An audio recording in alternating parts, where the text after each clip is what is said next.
नमस्कार दोस्तों, नाम नरेंद्र सिंह। तो आज हम यहाँ पे एकत्रित हुए हैं क्योंकि आज शहीद भगत सिंह राजगुरु और सुखदेव जी का शहीदी दिवस है।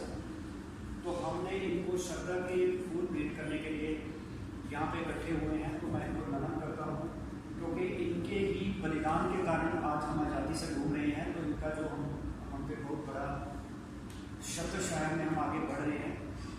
तो मैं बहुत नमन करता हूँ भगत सिंह जी, राजगुरु सुखदेव जी को, जिनकी क्रांतिकारी सोच के कारण हमारा देश जो है वो आज़ाद हो। और भी लड़के लड़कियों में ये जज्बा पैदा होता है कि हम समाज के लिए कुछ करें। आज के समय में आप देखते हैं कि माँ बाप ज़्यादा ये सोचते हैं कि हमारा बच्चा अपनी पढ़ाई करे, नौकरी करे, उसको समाज से कुछ लेना देना नहीं, वो अपनी जान को जोखिम में ना डाले। तो मैं धन्य है इनके माँ बाप जिन्होंने इनको इस काम से रोका नहीं। उन्होंने इनको प्रेरित किया कि अगर तुम्हारा जीवन समाज के लिए है ना, समाज को बढ़िया करने के लिए, देश सेवा के लिए जान अगर जाती है तो वो एक महान काम होगा। तो आज दुनिया में कोई भी ऐसे लोग नहीं है जो इनको ना जानते हो। तो क्योंकि इन्होंने अपने लिए नहीं सोचा, समाज के लिए सोचा। तो वही लोग दुनिया में अमर होते हैं, उनका ही नाम होता है जो समाज के लिए कुछ करते हैं। तो आज तक हम अपनी बिजनेस मीडिया काफ़ी करते रहे। तो अभी हमने रिसेंटली स्टार्ट किया है, जैसे इंटरनेशनल वुमेन डे पहले सालिया गाँव में हमने मनाया था अभी। तो उसके बाद शहीदी दिवस आज मना रहे हैं। तो साल के अंदर जितने भी ऐसे कोई इवेंट आएंगे, फादर्स डे, मदर डे, कोई 26 जनवरी है ना, 15 अगस्त, गांधी जयंती और बाबा साहब अम्बेडकर का जन्मदिन या बहुत जयंती या कुछ भी ऐसे आएंगे ना इवेंट, उसमें हम समाज के लिए एक अच्छा उदाहरण पेश करेंगे ताकि समाज की सोच बदले। और हम दुनिया को वैसे कुछ दे नहीं सकते, लेकिन हम अगर अच्छे विचार पैदा करें या अच्छी सोच पर चले, इनको फॉलो करें क्रांतिकारी शहीदों को, तो इससे समाज अच्छा होता है। तो इसके बाद मैं बात करूंगा कि आज हमारे पास सबसे बड़ा जो अधिकार है जो हमें संविधान ने दिया वो कौन सा है? हमारी वोट है ना। तो हमारी वोट बहुत बड़ी पावर है। तो हम अपने समाज को किस तरह से अच्छा कर सकते हैं? अगर 130 करोड़ लोग अपनी वोट का सही इस्तेमाल करें, सही पार्टी को वोट दें, तो ये भी एक समाज सेवा है। तो अगर 130 करोड़ लोग गलत आदमी को समर्थन करेंगे, उसको वोट देंगे, तो इसका मतलब वो एक गलत चीज़ होगी। तो हमें अपनी वोट का सही अधिकार करना चाहिए। उसके लिए हमें अपने आप को शराब की बोतल या कुछ चंद पैसे लेके नहीं बेचना चाहिए, क्योंकि कोई भी सरकार हमें चंद लालच देके खरीद लेती है, लेकिन 5 साल हमें फिर हमारा शोषण करती है। तो हमें अपनी वोट के अधिकार को समझना चाहिए। आपकी वोट का जो अधिकार है, ये सबसे बड़ा अधिकार है।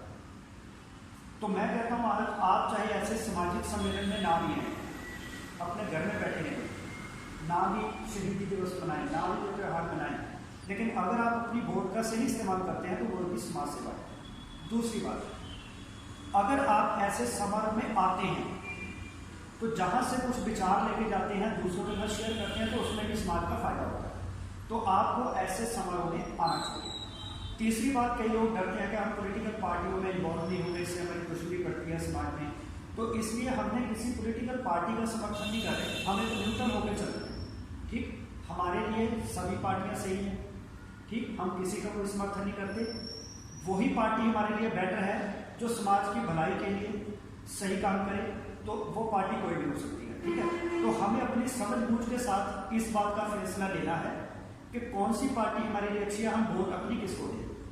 तो अगर कोई सरकार ईवीएम में खराबी करके हमारी वोटें लेती है, मान लो हमने तो वोट अपनी ओर से किसी और पार्टी को दी, लेकिन ईवीएम में हेराफेरी करके वो चली गई किसी और पार्टी को, तो वैसी पार्टी देशद्रोही पार्टी है।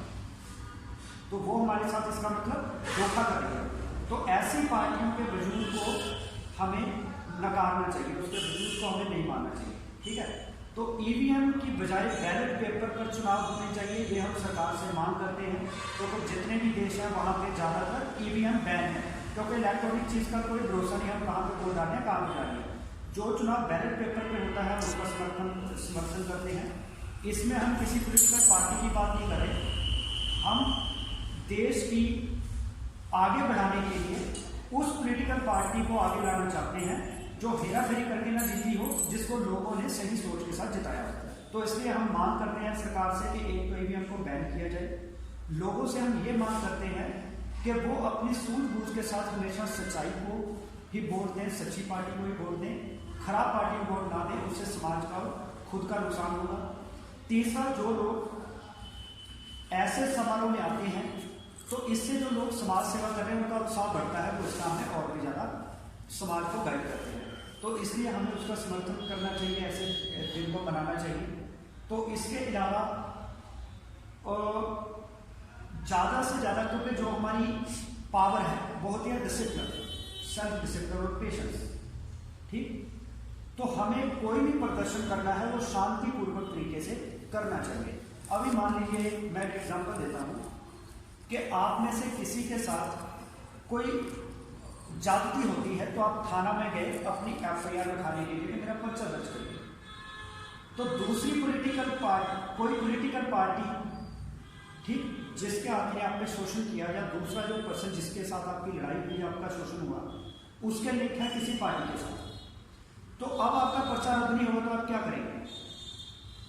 अकेला आदमी क्या करेगा? अभी दिल्ली के अंदर किसानों ने धरना दिया हुआ है, 32 किसान बंदियों के, इतने सुलझे हुए किसान, वो सरकार से अपनी मांग नहीं मनवा रहे, मांग नहीं मनवा पा रहे हैं ना, सरकार उनकी बात नहीं मान रही, जबकि उनको 10 महीने हो गए। तो क्या एक आम आदमी थाना कचहरी में अगर जाता है तो उसकी सुनवाई होगी? तो अगर आप आज समाज में ऐसी संस्थाओं का साथ नहीं देते हैं जो आपको हक दिलाने के लिए, आपके हक को बचाने के लिए मेहनत कर रहे हैं, तो कल को होगा क्या? आप अकेले कुछ नहीं कर सकते।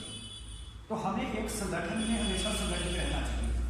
आज हमने ये कारवां शुरू किया है, मान लो आपके साथ 500 लोग, 5000 लोग चलते हैं, थाना में आपकी कोई सुनवाई नहीं हुई, तो 5500 लोगों को हम एक सद्दे के ऊपर थाना के बाहर बिठा देंगे। हम करेंगे भी कुछ नहीं, हम थाना के बाहर बैठे धरना देंगे, हम वहां से उठ के नहीं आ रहे, कोई खराबी भी नहीं कर रहे, कोई तोड़फोड़ भी नहीं कर रहे, फिर शांत होकर बैठे हैं। क्या इस पे प्रशासन के ऊपर या थाने के इंचार्ज के ऊपर कोई दबाव आएगा?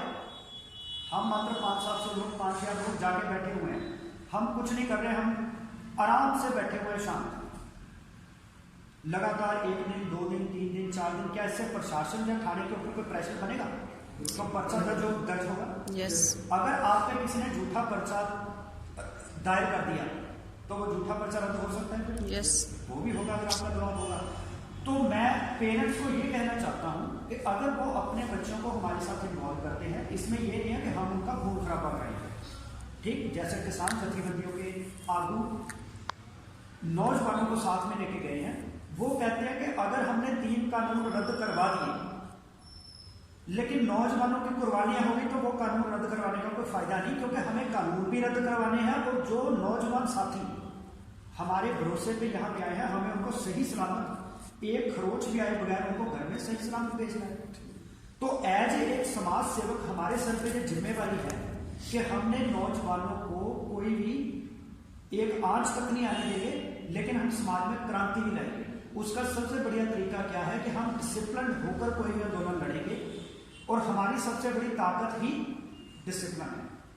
तो इसलिए माँ बाप को इस बात से डरना नहीं चाहिए कि अगर हमारे बच्चे रैलियों में जाएंगे या ऐसे इनके साथ इन्वॉल्व होंगे तो उनकी जान को खतरा है, ऐसा कुछ नहीं है। उल्टा उनका कल को शोषण ना हो, थाना में उनकी सुनवाई हो, उन पर झूठे पर्चे ना हो, उसके लिए एक संगठन में रहना जरूरी है। नहीं तो बोलिए, बताइए कि अगर आपके साथ ऐसी बदीकी होती है तो कौन आपको बचाने वाला, कौन लोग आपके पीछे चलने वाले हैं? एक दूसरी बात, अभी आप में से कितने ऐसे माँ बाप हैं जिनके बच्चे आज किसी सामाजिक संस्था से जुड़े हुए हैं, कुछ समाज की भलाई के लिए काम कर रहे हैं? अगर वो संस्था में नहीं जुड़े तो वो सारा दिन क्या काम कर रहे हैं? कुछ कर रहे हैं? वो सारा दिन अपना टाइम वेस्ट कर रहे हैं, उनकी जिंदगी में कोई उत्साह नहीं, ठीक। तो हमें क्या करना चाहिए? अपने बच्चों को ऐसी सोशल एक्टिविटी, उनकी सोच बदलती है समाज के प्रति, फिर वो जिम्मेवार नागरिक बनते हैं और देश की सेवा के लिए, माँ बाप की भी सेवा करने का उनमें भाव पैदा होता है। तो हमें अपने बच्चों को यहाँ पे इन्वॉल्व करना चाहिए, ठीक है। तो तीसरी बात, ऐसे जो भी हमारे इवेंट होंगे उसमें हम गांव-गांव में या शहर में ब्लड कैंप्स वगैरह लगाएंगे। तो ब्लड कैंप लगाएंगे जिसमें कि ज्यादा से ज्यादा नौजवान, लेडी, जेंट्स अपना ब्लड चेकअप करवाएंगे कि हमारा ग्रुप कौन सा है। मान लो अभी आपको इमरजेंसी ब्लड की जरूरत पड़ जाती है, ठीक। एग्जाम्पल के तौर पे आपका A नेगेटिव ब्लड ग्रुप है तो अभी ज़रूरत पड़ जाती है हॉस्पिटल में कि ए नेगेटिव ब्लड ग्रुप चाहिए। मान लो आपका बेटे का एमरजेंसी में ब्लड चाहिए, जब घर वाले को एमरजेंसी ब्लड चाहिए, जब माँ बाप को एमरजेंसी ब्लड चाहिए और नेगेटिव ग्रुप चाहिए। आपको पता है कि जो नेगेटिव ब्लड ग्रुप है ये बड़े कम मिलते हैं। 100 के पीछे कम से कम 3-4 लोगों का नेगेटिव ब्लड ग्रुप होता है, पॉजिटिव ग्रुप होते हैं। तो अगर तो पॉजिटिव ब्लड ग्रुप को आपके बेटे का, बेटी का, माँ का, बाप का या घर वाले का, फिर तो आराम से मिल जाएगा, तो उनकी जान बचेगी। लेकिन अब खड़े पैर आप ढूंढ रहे हैं कि नेगेटिव ब्लड ग्रुप किसका है, तो कहाँ से ढूंढेंगे? तो अगर हम ऐसा ब्लड कैंप लगाते हैं, हमारे पास डाटा आएगा कि इस आदमी का नेगेटिव ग्रुप है, इसका पॉजिटिव है, इसका ये ग्रुप है, वो ग्रुप है। कल को हमारे पास वो डाटा होगा, किसी को भी अगर ऐसी जरूरत पड़ती है तो हम उसी समय ब्लड प्रोवाइड कराएंगे, उसकी जान बच जाएगी, जिसने ब्लड दिया उसको नुकसान नहीं होगा। ठीक है, तो हमें ज़्यादा से ज़्यादा गरीबों को सर्दियों के दिनों में कपड़े डोनेट करने हैं पुराने, क्योंकि वो बेचारे कहीं और से तो ले नहीं सकते, तो यहाँ से हम उनको प्रोवाइड करें। पौधा रोपण करें, ज़्यादा से ज़्यादा पर्यावरण सही है, उसके लिए पौधे लगाएं। तो ऐसे हमें इवेंट्स लगातार मनाने हैं। ये एक समाज सेवा है, अकेला आंदोलन करके ही समाज सेवा नहीं है। ऐसे एक्टिविटी में हमें अपनी शमूलियत करनी चाहिए। पेड़ लगाना भी एक समाज सेवा है, उससे प्रदूषण कम होगा, ठीक, लोगों को उसकी छांव मिलेगी, फल मिलेंगे। तो ये हमें एक्टिविटीज़ करनी है। तो मैं मांग करता हूँ सभी जूथ से कि वो हमारे साथ इन्वॉल्व हो, तो अगली बार ज़्यादा से ज़्यादा लोग यहाँ पे इकट्ठे हों। जितनी गैदरिंग हमारी बढ़ेगी उतना ही बढ़िया रहेगा। तो मेरा एक फेसबुक पे पेज है ग्लोबल यूथ एम्पावरमेंट, और एक और पेज है ग्लोबल वुमेन एम्पावरमेंट। तो लेडीज़ को और लड़कों को ज़्यादा से ज़्यादा इस फेसबुक पेज को लाइक करना चाहिए, ताकि हम वर्ल्ड वाइड अपने इस मिशन को फैला सकें। ठीक है दोस्तों, तो क्या आप इसमें साथ देने को तैयार हो? Yes sir. तो आज मैं आप सभी का धन्यवाद करता हूँ कि आप अपना कीमती समय निकाल के आए हैं। तो इसके अलावा मैं शहीद भगत सिंह जी को, राजगुरु और सुखदेव जी को श्रद्धा के फूल भेंट करता हूँ कि उन्होंने हमारे आज़ादी के लिए अपनी जान तक कुर्बान कर दी। तो ऐसे क्रांतिकारी शहीदों को हमारी ओर से नमन है। तो आप सभी का धन्यवाद। Thank you.